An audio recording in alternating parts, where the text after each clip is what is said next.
self-regulating community, working with the city and working with their neighbors in a constructive way, and really solving a lot of the problems that come from the friction between houseless people and the rest of the community, at least in places in the city. It seemed like they had a really good open dialogue with them and some of their concerns. What do you think could the city do to help this group and maybe make another group like this? Well, practical things like water and sanitation, and actually we've been helping this group make sure they have access to both, and trash disposal, because people don't want to live in a trashed out environment.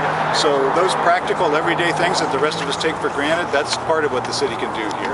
Another thing we can do is keep looking for other pieces of city property where one way or another we can provide options for people that are homeless. Maybe it's tiny houses, maybe it's less expensive affordable housing, and maybe at least in the short run it's more campgrounds like this, instead of, again, just random homelessness here or there across the city in places that cause more problems for everybody involved.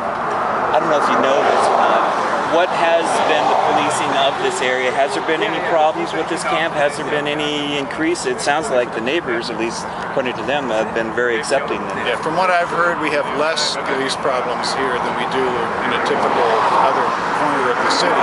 That's been very much our experience with Right to Dream 2 downtown, another self-organized homeless community. The Central Precinct folks tell me that's the one corner of downtown where they never get any police calls. I like that. Someone driving by, you kind of touched us a little bit, seeing this. What would you tell them, about this, and what can people, accept that this isn't trashy and this is something that's needed?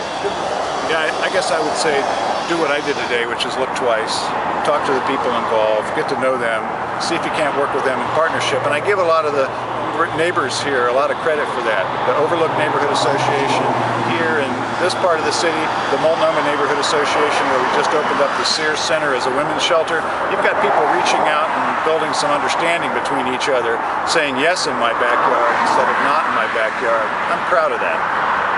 Thank you, Mayor. Thank you.